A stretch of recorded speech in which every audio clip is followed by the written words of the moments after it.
Assalamualaikum warahmatullahi wabarakatuh. Alhamdulillah, salatan wassalaman ala rasulillah amma ba'dah.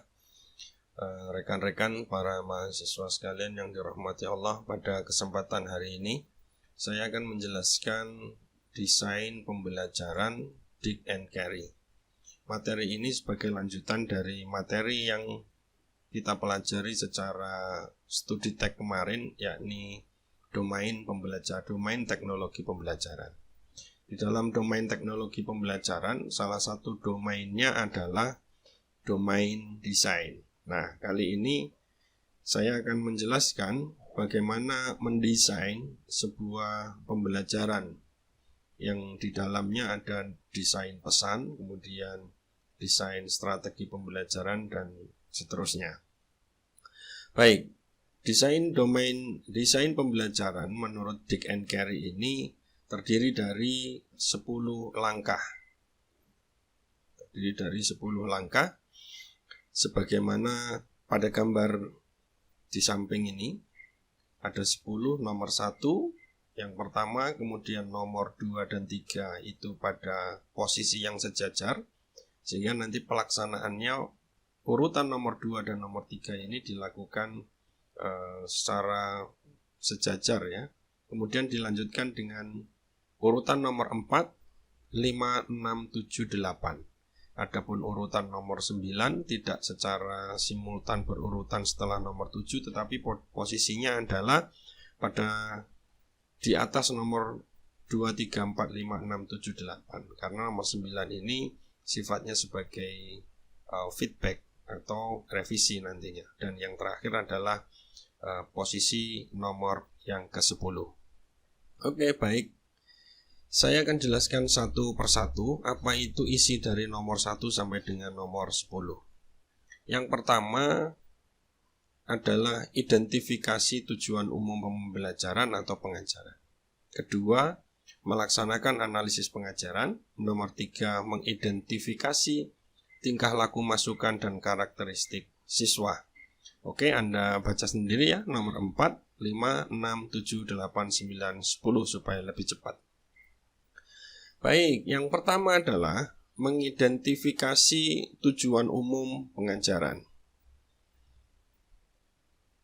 Tujuan itu selalu menjadi langkah awal dari setiap kegiatan.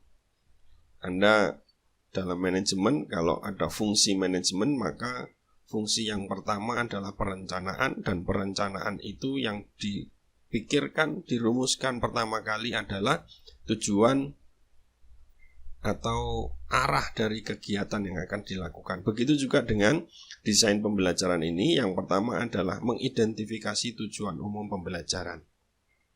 Identifikasi ini penting karena seluruh rangkaian pembelajaran, mulai dari penetapan materi, kemudian evaluasi, strategi, media, dan seterusnya, itu didasarkan kepada tujuan pembelajaran atau tujuan pengajaran ini.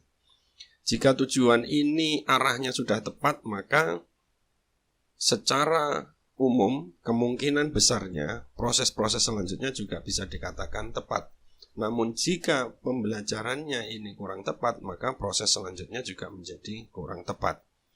Dalam konteks ini,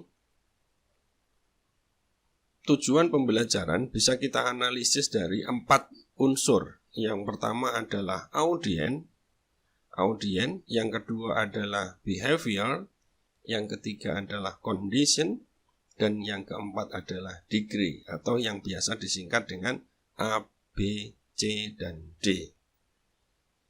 Jika keempat unsur ini ada di dalam sebuah tujuan pembelajaran, maka tujuan pembelajaran itu sudah dikatakan memenuhi unsur-unsur pembelajaran atau memenuhi rukunnya tujuan pembelajaran.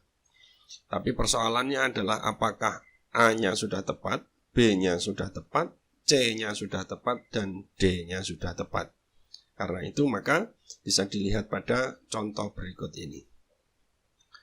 A, tadi disebutkan A adalah audien. Audien itu adalah peserta pembelajaran.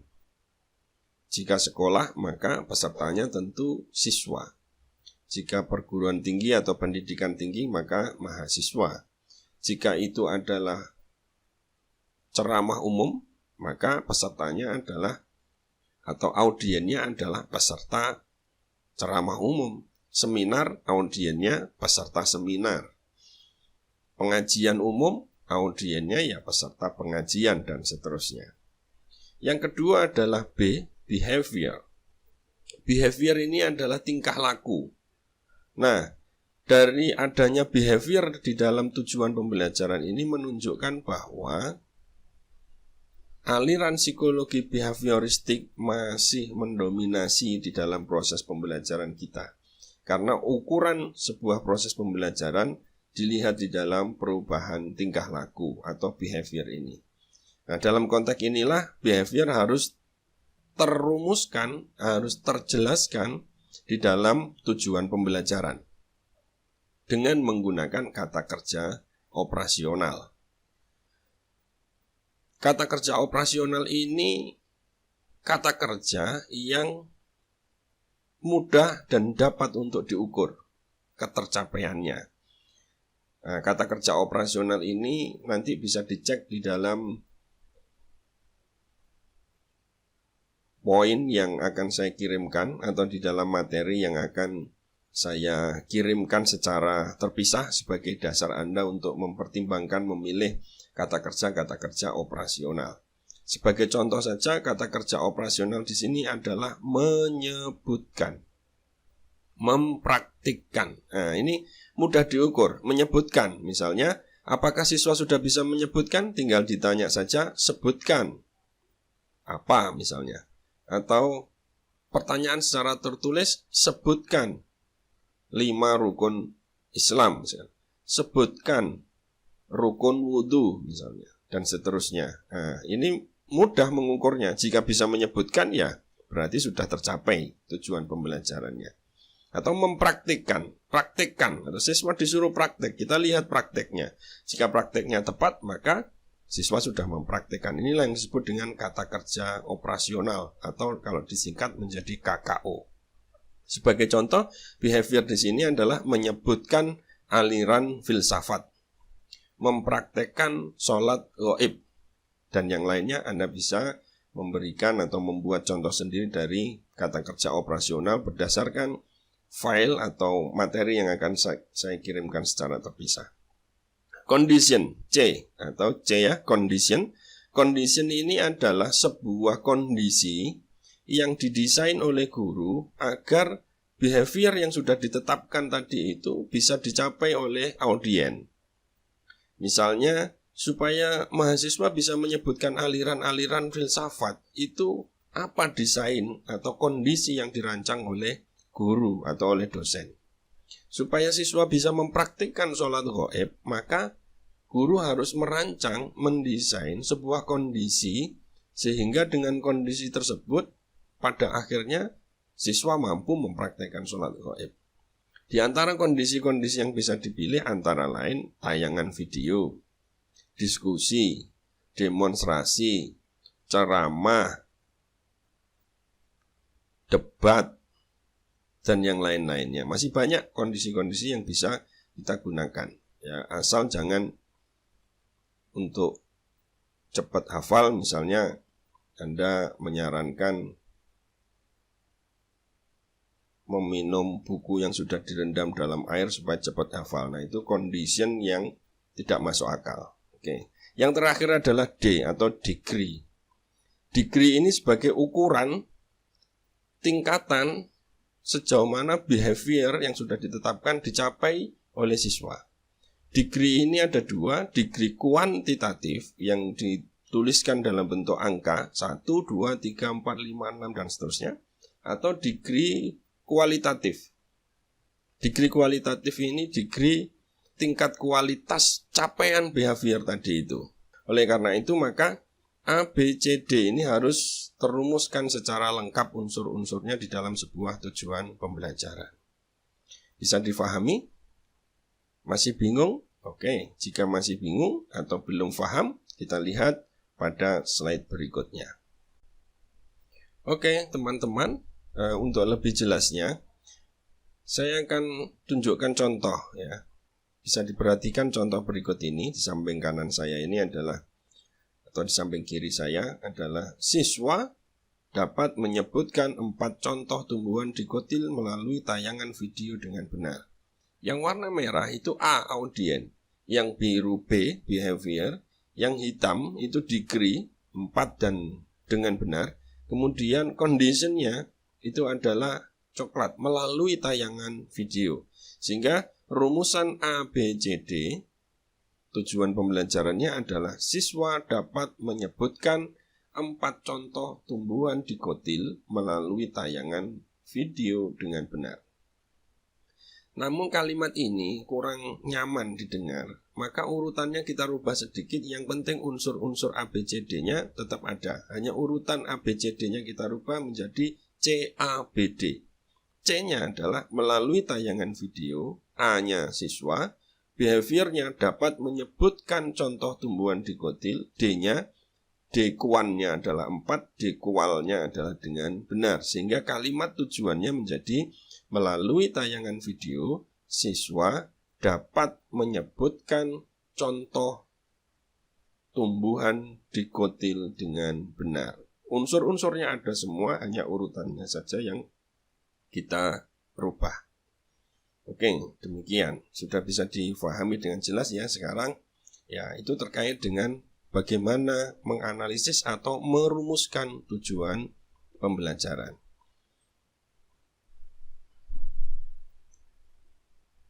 Contoh berikutnya, siswa dapat menjelaskan landasan filosofi teknologi pendidikan melalui penjelasan online dengan benar. Karena di sini kata kerja operasionalnya adalah menjelaskan, maka degree-nya cukup degree kualitatif. Kalau yang tadi adalah kata kerja operasionalnya menyebutkan, maka perlu diberikan degree kuan, menyebutkan berapa. Menyebutkan 4, menyebutkan 5, menyebutkan 6, dan seterusnya. Tapi jika kata kerja operasionalnya itu adalah menjelaskan, tentu degree yang dibutuhkan hanya degree kualitatif, maka tidak ada degree kuantitatifnya. A, B, C, D-nya kita rubah urutannya, C, A, B, D menjadi melalui penjelasan online, siswa dapat menjelaskan landasan filosofi teknologi pendidikan dengan benar. Nah, ini sebagai contoh. Dari 2 contoh ini, saya kira sudah bisa difahami secara jelas dan rinci. Selanjutnya, urutan desain instruksional Dick and Carey yang kedua adalah melaksanakan analisis pengajaran. Ketika tujuannya sudah, ini urutan yang kedua tadi yang sejajar dengan urutan ketiga. Yang kedua adalah analisis pengajaran. Analisis ini adalah guru melakukan analisis pengetahuan yang menjadi entry behavior atau perilaku awal bagi siswa untuk menguasai tujuan pembelajaran yang akan disampaikan atau yang akan diikuti oleh siswa. Ini juga bisa diidentifikasi melalui keterampilan-keterampilan bawahan atau keterampilan-keterampilan yang harus dikuasai oleh siswa di bawah tujuan yang akan dicapai nantinya. Sebagai contoh, ketika siswa diminta untuk menyebutkan jenis tumbuhan dikotil, monokotil beserta contoh-contohnya, maka siswa harus punya pengetahuan awal apa sih sebetulnya tumbuhan itu. Sudah harus punya pengetahuan tentang makhluk hidup. Apa itu makhluk hidup dan makhluk mati. Apa ciri-cirinya dan seterusnya. Jika belum tahu, maka tidak mungkin loncat kepada jenis-jenis tumbuhan dikotil dan monokotil. Dalam matematika misalnya, ketika tujuan pembelajarannya adalah siswa dapat mempraktekkan bagaimana menemukan faktor persekutuan terbesar atau kelipatan persekutuan terkecil, KPK FPB. Maka di sini entry behaviornya adalah siswa sudah menguasai penjumlahan, perkalian, pembagian. Jika belum, maka tidak mungkin siswa bisa menemukan atau menghitung KPK atau FPB. Inilah yang disebut dengan analisis pengajaran. Jika ini belum dikuasai entry behavior-nya, otomatis guru harus menjelaskan dulu karena tidak mungkin meloncat gitu. Karena itulah maka dalam konteks ini pembelajaran itu ada yang sifatnya berurutan seperti matematik tadi itu. Jika di kelas bawah, kelas 1, 2, itu siswa belum mengenal perkalian, belum mengenal penjumlahan dan pembagian, serta belum bisa memahami bagaimana mempraktekannya, tentu di kelas atas ini siswa akan kesulitan. Guru di kelas atas juga perlu mengulang materi di kelas awal lagi. Inilah pentingnya analisis entry behavior sebagai langkah kedua dari desain instructional Dict and Carry. Nah, yang ketiga ini adalah mengidentifikasi data tingkah laku dan karakteristik siswa. Nah, ini memang tadi 2 dan 3 kan saya sampaikan sejajar. Jadi ini dilakukan 2 analisis. Yang pertama analisis entry behavior tadi, yang kedua analisis karakteristik siswa. Gaya belajarnya siswa bagaimana? Misalnya siswa ada yang gaya belajarnya visual. Visual ini lebih cepat paham jika belajarnya ada yang dilihat.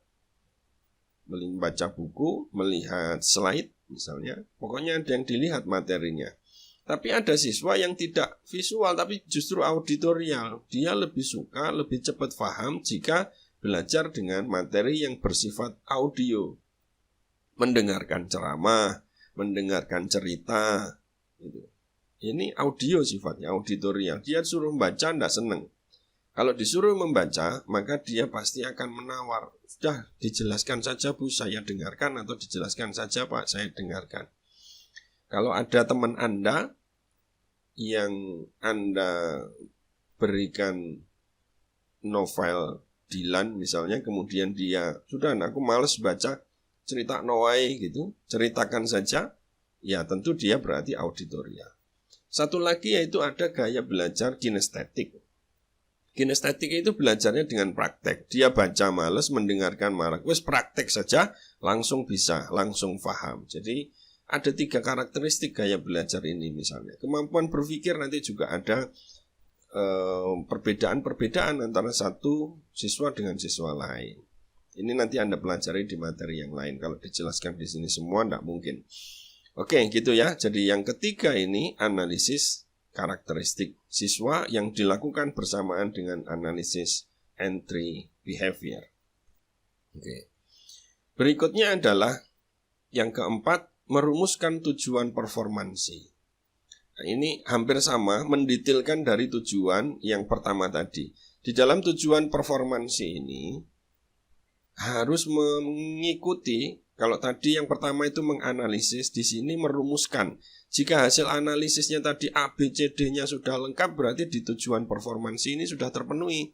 Jika di analisis tadi itu tujuannya belum terpenuhi, maka guru harus merumuskan ulang tujuan performansi mengikuti rumus atau rukun ABCD tadi. Sehingga di sini apa yang akan dikerjakan jelas, kemudian kondisi atau condition C-nya juga jelas, dan kriteria, degree-nya, capaian, tingkatan capaian yang harus dikuasai siswa, indikator-indikatornya juga jelas. Ini tahap yang keempat.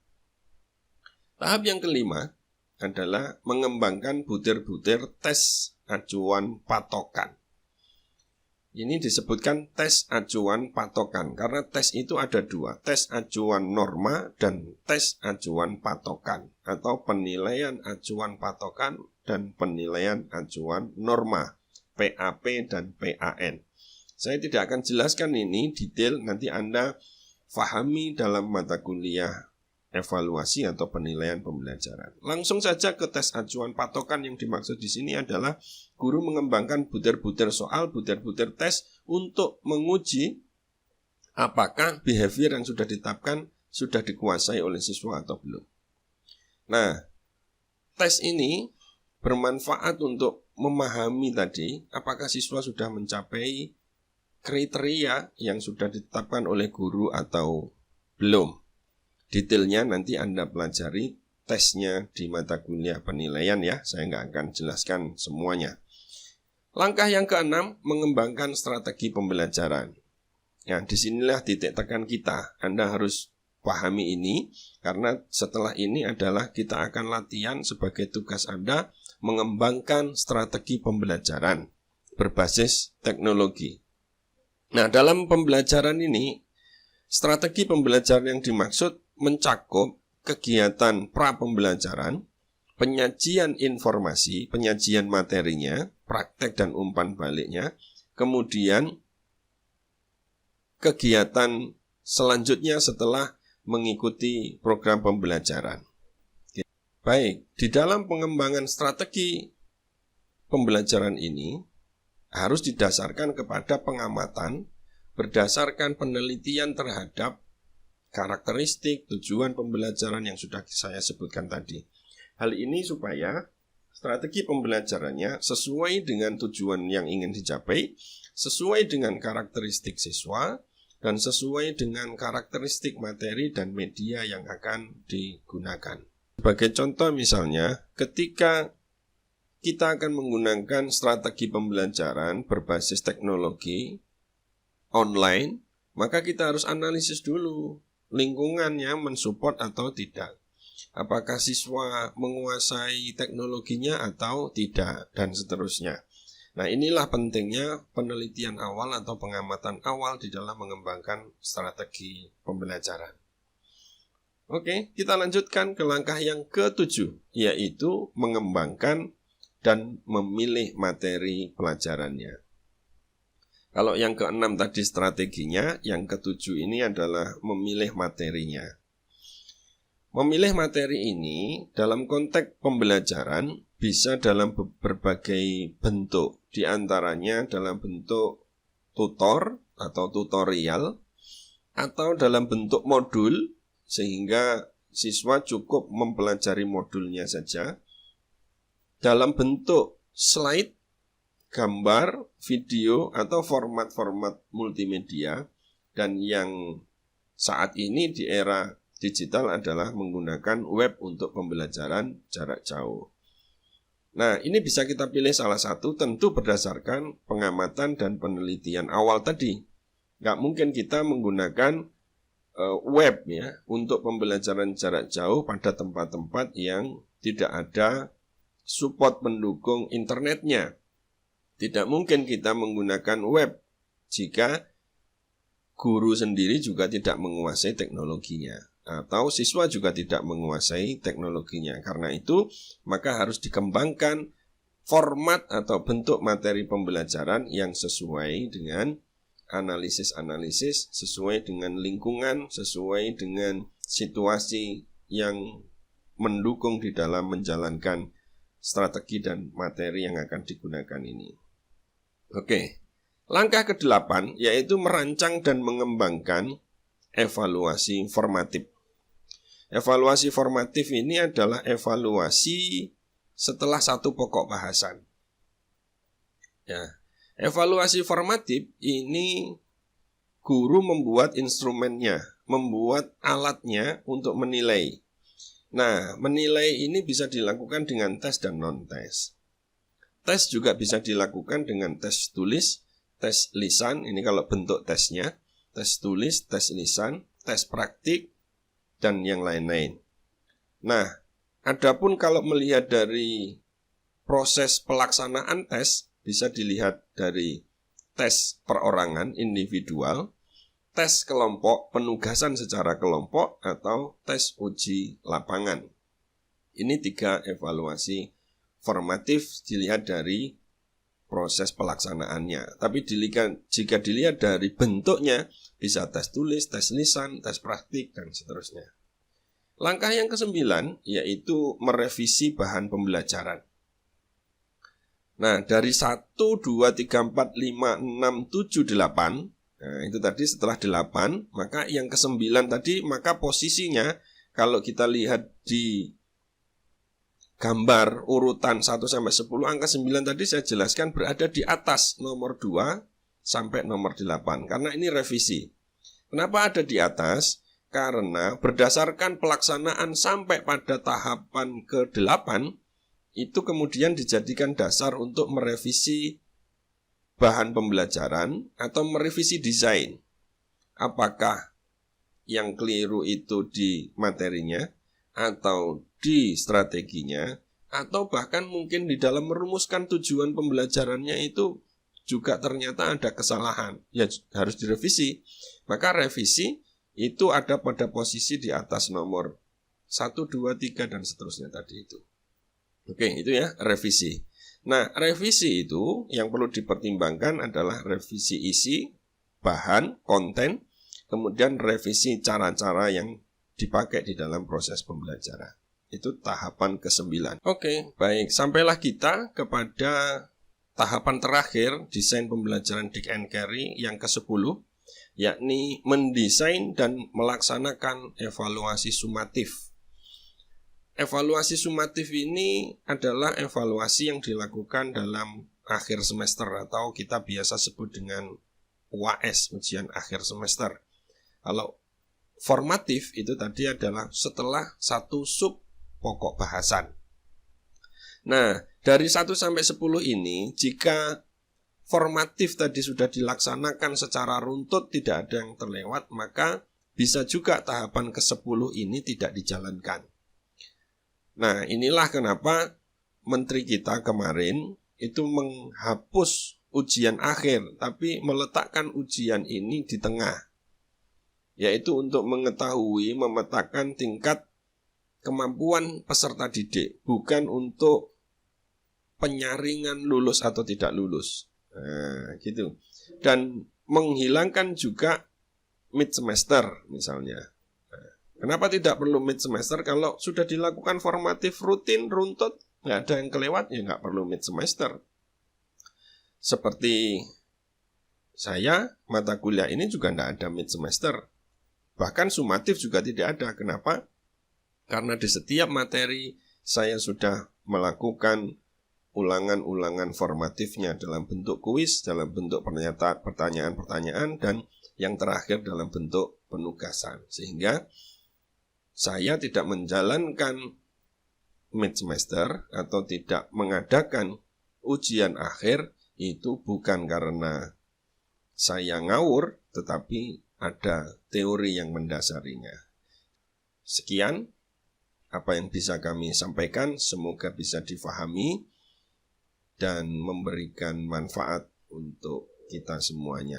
Terima kasih. Assalamualaikum warahmatullahi wabarakatuh.